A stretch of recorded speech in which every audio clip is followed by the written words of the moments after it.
મારા તમામ પ્રિયજનોને પ્રણામ. આ 12મા આંતરરાષ્ટ્રીય યોગ દિવસના પાવન અવસરે આપ સૌને હું હૃદયપૂર્વકની શુભેચ્છાઓ અર્પણ કરું છું. યોગ માત્ર એક અભ્યાસ નથી, તે જીવન જીવવાની એક રીત છે, હોવાની એક રીત છે.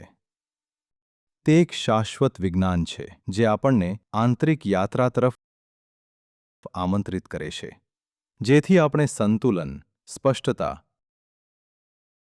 અને આપણા સાચા સ્વરૂપની અનુભૂતિ કરી શકીએ. યોગ આપણા શારીરિક, માનસિક, ભાવનાત્મક અને આધ્યાત્મિક પરિમાણોને પરસ્પર સુમેળમાં લાવવાનો માર્ગ છે.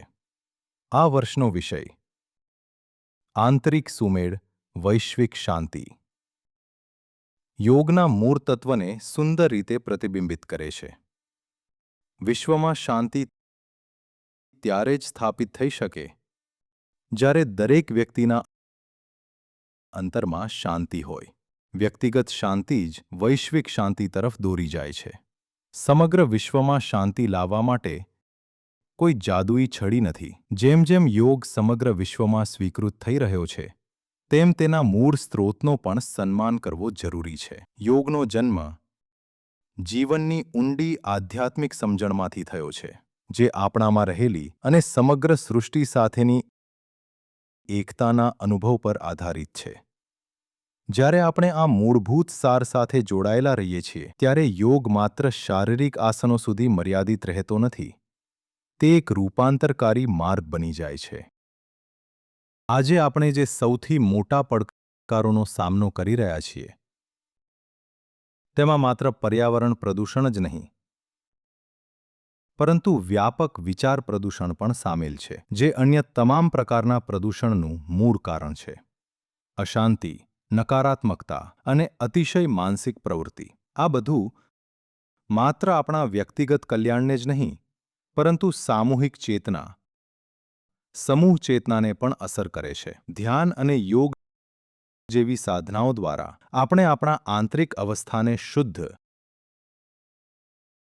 અને સંસ્કૃત બનાવતા શીખીએ છીએ. જેમ જેમ મન હળવું, સૂક્ષ્મ અને સુવ્યવસ્થિત બનતું જાય છે, તેમ તેમ આપણે સ્વાભાવિક રીતે સાદગી, કરુણા, દયાળુતા અને સંતુલન તરફ આગળ વધીએ છીએ. આ આંતરિક સુમેળ જ અહિંસાનો પાયો છે. વિચાર, વાણી અને વર્તનમાં અહિંસા.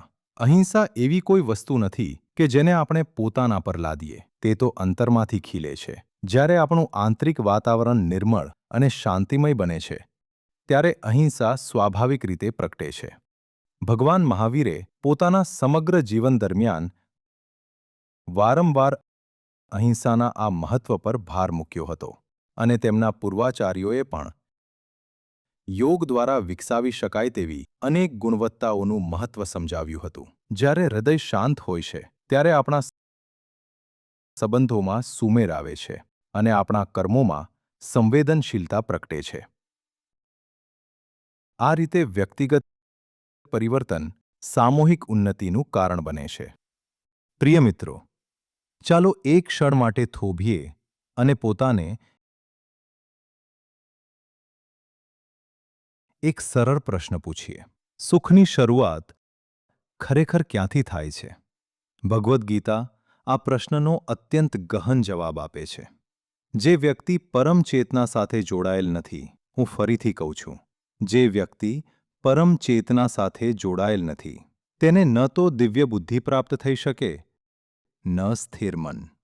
સ્થિર મન વિના શાંતિ ક્યાંથી? જ્યારે આપણે દરરોજ પોતાનું મન બદલતા રહીએ છીએ, ત્યારે શાંતિ કેવી રીતે પ્રાપ્ત થઈ શકે? આજે વિશ્વભરમાં કાર્યરત શક્તિશાળી સંસ્થાઓ અને પ્રણાલીઓ દ્વારા આપણે આ હકીકતને સ્પષ્ટ રીતે જોઈ રહ્યા છીએ. અને જો શાંતિ જ ન હોય, તો સુખ ક્યાંથી આવશે? જો આપણે આ શ્રેણીને ઉલટી દિશામાં અનુસરીએ, તો એક સુંદર સોપાન આપણા સમક્ષ ખુલ્લું પડે છે. જો અંતરમાં સુમેળ ન હોય, તો સ્થિરતા કેવી રીતે શક્ય બને? ચિંતન કરવાની ક્ષમતા વિના વિચારોમાં સ્થિરતા કેવી રીતે આવે? એકાગ્ર મન વિના ચિંતન શક્ય છે? અને ધ્યાન વિના મન એકાગ્ર કેવી રીતે બની શકે? આથી જ શ્રીકૃષ્ણે એક અદ્ભુત મંત્ર આપ્યો: ધ્યાન કરો અને સુખ સુધી પહોંચો.